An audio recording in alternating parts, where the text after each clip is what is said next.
विदेश जाने के पीछे पंकज ने सिर्फ अपने और अपनी पत्नी सिमिखा के बारे में सोचा था।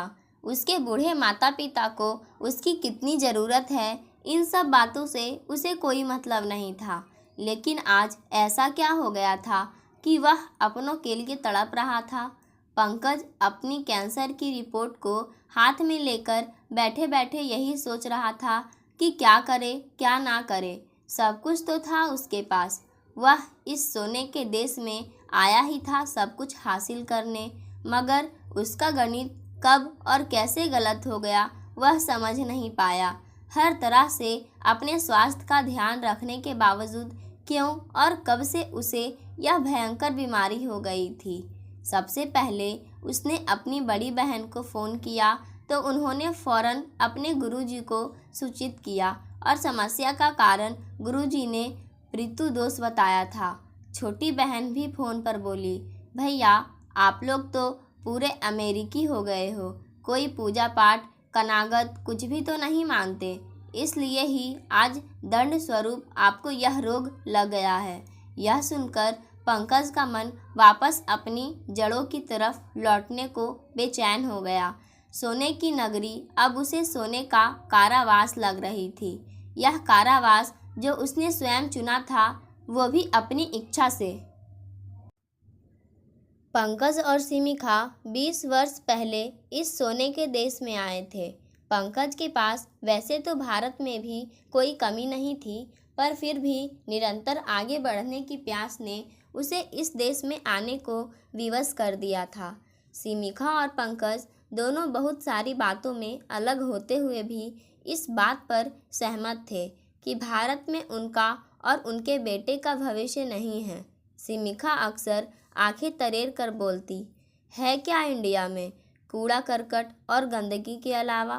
पंकज भी उसकी हाँ में हाँ मिलाते हुए कहता, शिक्षा प्रणाली देखी है, कुछ भी तो ऐसा नहीं है जो देश के विद्यार्थियों को आगे के लिए तैयार करे। बस रटो और आगे बढ़ो। अमेरिका के बच्चों को कभी देखा है? वे पहले सीखते हैं फिर समझते हैं। हम अपने भविष्य को ऐसा ही बनाना चाहते हैं। सिमिखा आगे बोलती, पंकज तुम विदेश जाने के कितने ही ऑफर्स अपने मम्मी पापा के कारण छोड़ देते हो, वो भी सिर्फ एक बेटे का फ़र्ज निभाने के लिए। पर उन्होंने क्या किया? कुछ नहीं। मेरा भावेश तो अकेला ही पला। उसके दादा दादी तो अपना मेरठ का घर छोड़कर बेंगलुरु नहीं आए। यह वार्तालाप लगभग 20 वर्ष पहले का है, जब पंकज को अपनी कंपनी की तरफ से अमेरिका जाने का प्रस्ताव मिला था।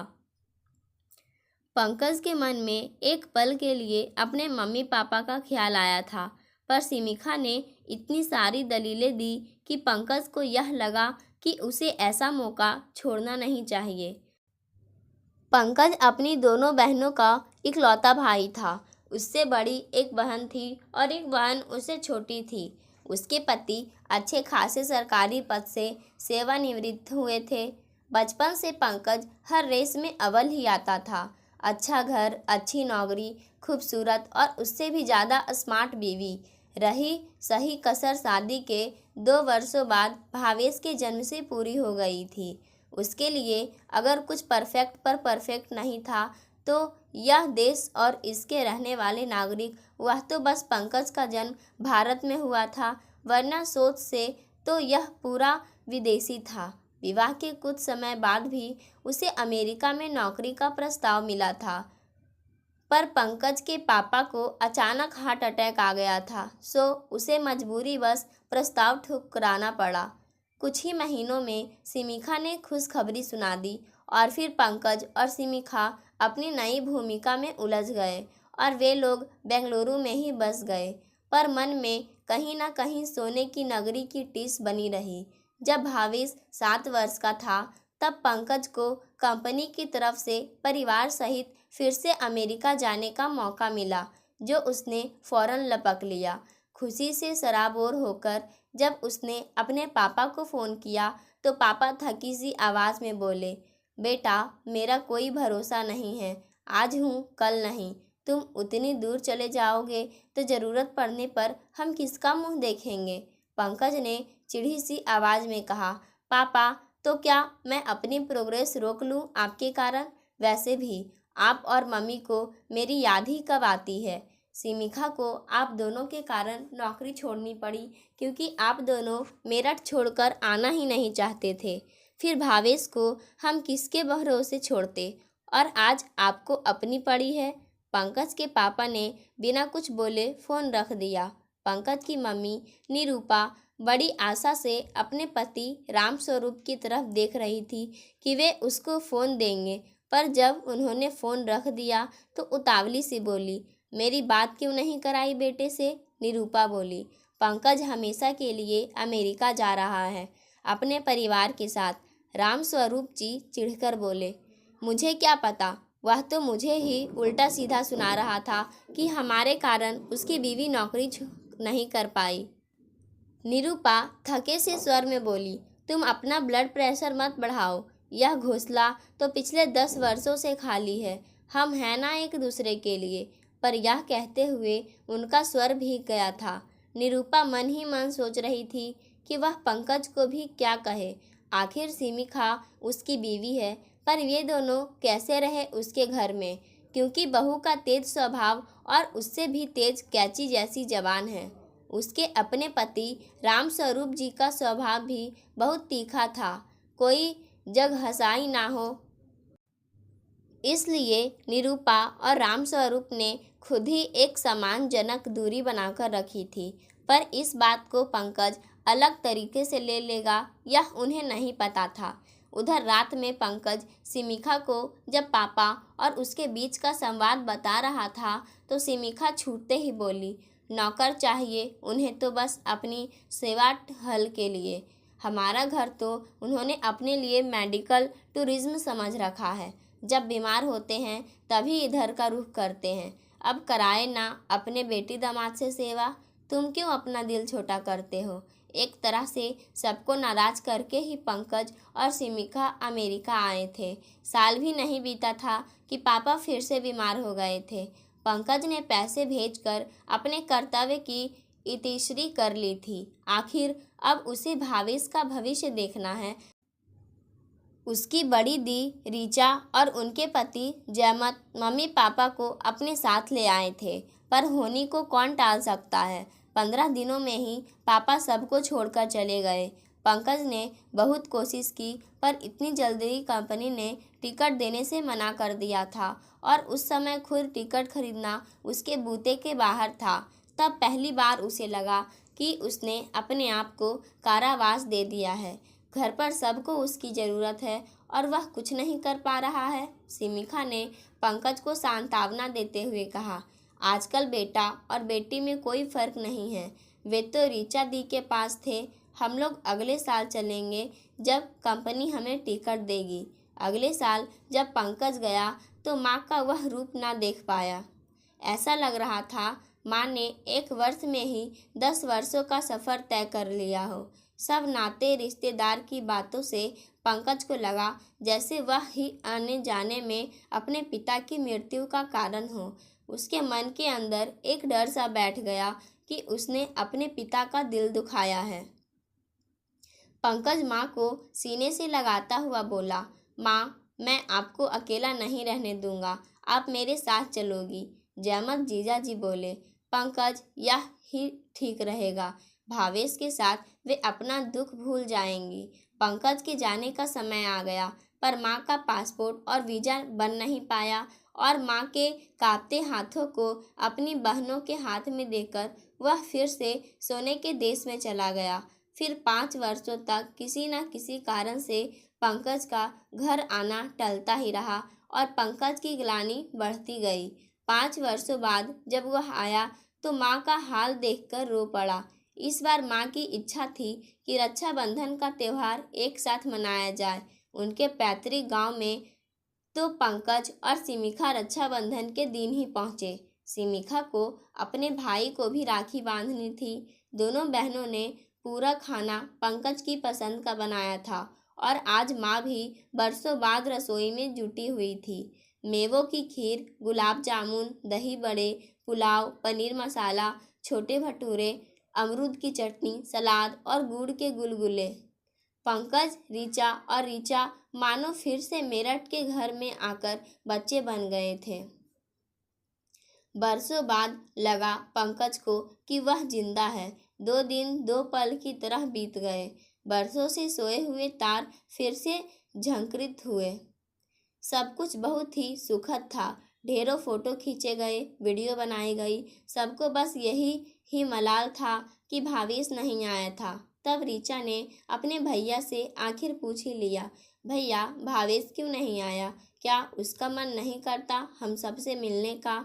इससे पहले पंकज कुछ बोलता, सिमिखा बोली, वहाँ के बच्चे माँ बाप के पीछे लगू नहीं होते, उनको अपने स्पेस चाहिए होता है। भावेश भारत भ्रमण पर निकला है, वह अपने देश को समझना चाहता है। ऋचा दी बोली, सही बोल रही हो, हर देश की अपनी संस्कृति होती है, पर अगर भावेश देश को समझने से पहले अपने परिवार को समझता तो उसे भी बहुत मज़ा आता। पंकज सोच रहा था, भावेश को अपना स्पेस चाहिए था, वह स्पेस जिसमें उसके अपने माता पिता के लिए भी जगह नहीं थी। शाम को वकील साहब आ गए थे। माँ ने अपने बच्चों और नाती नातिनों से कहा, मैं नहीं चाहती कि मेरे जाने के बाद तुम लोगों के बीच में मन मुटाव हो, इसलिए मैं अपनी वसीयत बनवा ली है। सिमिखा मौका देखते ही पंकज से बोली, सब कुछ बहनों के नाम ही कर रखा होगा, मैं जानती हूँ इन्हें अच्छे से। वसीयत पढ़ी गई। पापा के मकान के 4 हिस्से कर दिए थे, जो तीनों बच्चों और माँ के नाम पर है। चौथा हिस्सा उस बच्चे को मिलेगा जिसके साथ माँ अपना अंतिम समय बिताएगी।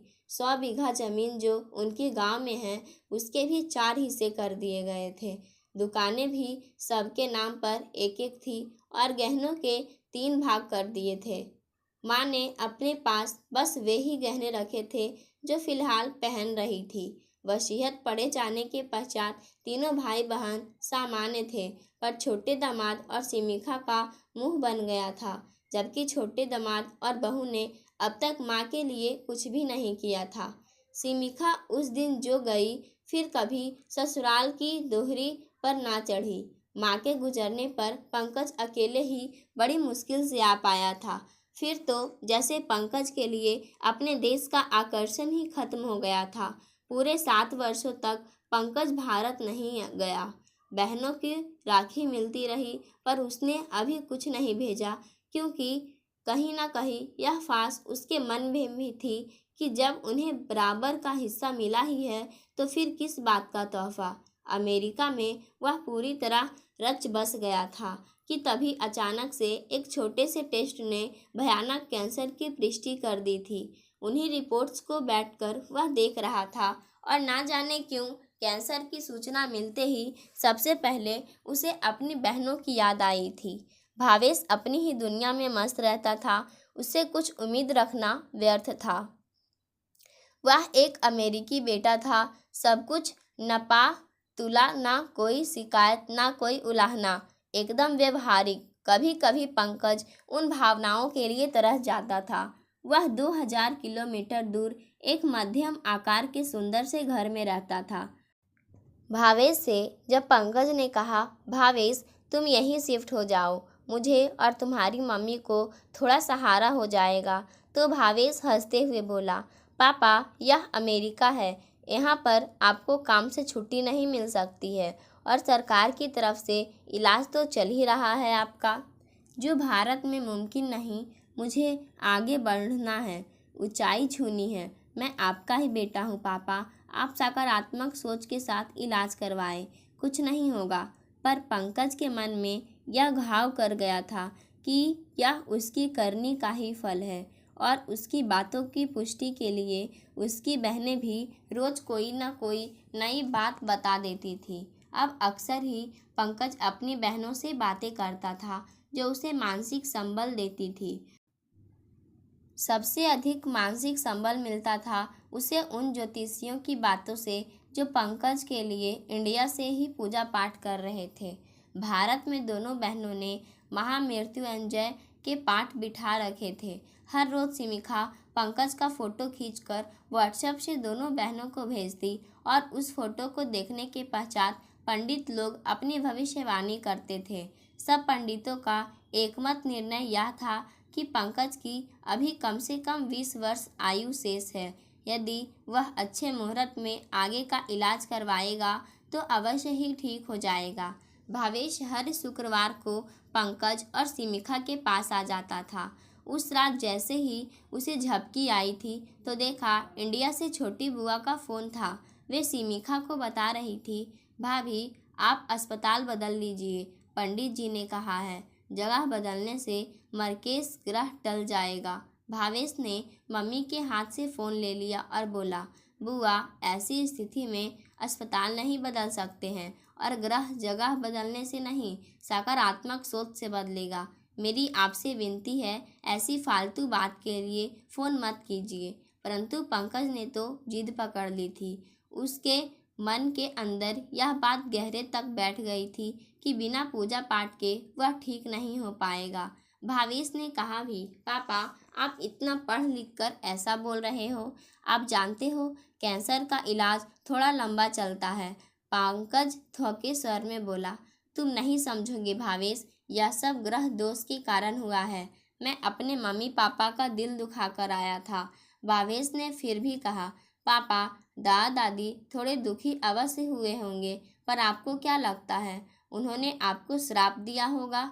आप खुद को उनकी जगह रख कर देखिए। सिमिखा गुस्से में बोली, भावेश तुम बहुत बोल रहे हो, हम खुद अस्पताल बदल लेंगे। हो सकता है अस्पताल बदलने से वाकई फ़र्क आ जाए। भावेश ने अपना सिर पकड़ लिया। क्या समझाए वह अपने परिवार को? उसे डॉक्टरों की चेतावनी याद थी कि जरा सी भी असावधानी उनकी जान के लिए खतरा सिद्ध हो सकती है। पंकज की इच्छा अनुसार अस्पताल बदल लिया गया। अगले हफ्ते जब भावेश आया तो देखा पंकज पहले से बेहतर लग रहा था। सिमिखा भावेश को देखकर चहकते हुए बोली, देखा भावेश, महामृत्युंजय पाठ वास्तव में कारगर होते हैं।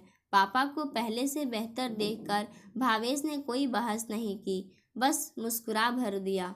पर फिर उसी रात अचानक से पंकज को उल्टियां आरंभ हो गई। डॉक्टरों का एकमत था कि पेट का कैंसर अब गले तक पहुंच गया है, फौरन सर्जरी करनी पड़ेगी। परंतु ये सब सुनकर सिमिखा मुर्दों की तरह इंडिया में ज्योतिषियों से सलाह कर रही थी। ज्योतिषियों के अनुसार अभी 1 हफ्ते से पहले अगर सर्जरी की तो पंकज को जान का खतरा है, क्योंकि प्रीतु दोष पूरी तरह से समाप्त होने में अभी भी 1 हफ्ते का समय शेष है। एक बार प्रीतु दोष समाप्त हो जाएगा तो फिर पंकज को कुछ नहीं होगा। कहते हैं जब बुरा समय आता है तो इंसान की अक्ल पर भी पर्दा पड़ जाता है। पंकज अपनी दवाइयों में लापरवाही बरतने लगा। पर भभूत जड़ी बूटियों का काढ़ा वह नियत समय पर ले रहा था। इन जड़ी बूटियों के कारण कैंसर की आधुनिक दवाओं का असर भी नहीं हो रहा था, क्योंकि जड़ी बूटियों का जो केमिकल होते हैं वे किस तरह से कैंसर की इन नई दवाओं को प्रभावित करते हैं, इस पर अमेरिकी शोधकर्ताओं ने कभी ध्यान नहीं दिया था। नतीजा उसका स्वास्थ्य दिन ब दिन गिरने लगा। इस कारण से पंकज की कीमोथेरेपी के लिए भी डॉक्टरों ने मना कर दिया। भावेश ने बहुत प्यार से समझाया, सिर पटका, गुस्सा दिखाया, पर पंकज और सिमिखा टस से मस न हुए। डॉक्टरों ने भावेश को साफ शब्दों में बता दिया था कि अब पंकज के पास अधिक समय नहीं है। भावेश को मालूम था कि पंकज का मन अपनी बहनों में पड़ा है। जब उसने अपनी दोनों बुआओं को आने के लिए कहा तो दोनों ने एक ही स्वर में कहा, गुरुजी ने 1 माह तक सफ़र करने से मना किया है, क्योंकि दोनों ने अपने घरों में अखंड ज्योत जला रखी है। 1 माह तक। और फिर गुरुजी की भविष्यवाणी है कि भैया मार्च में ठीक होकर आ जाएंगे। यदि हम बीच में छोड़कर गए तो अपशकुन हो जाएगा। भावेश को समझ आ गया था कि भैंस के आगे बीन बजाने से कोई फायदा नहीं है। उधर पंकज को सोने की नगरी अब कारावास जैसी लग रही थी।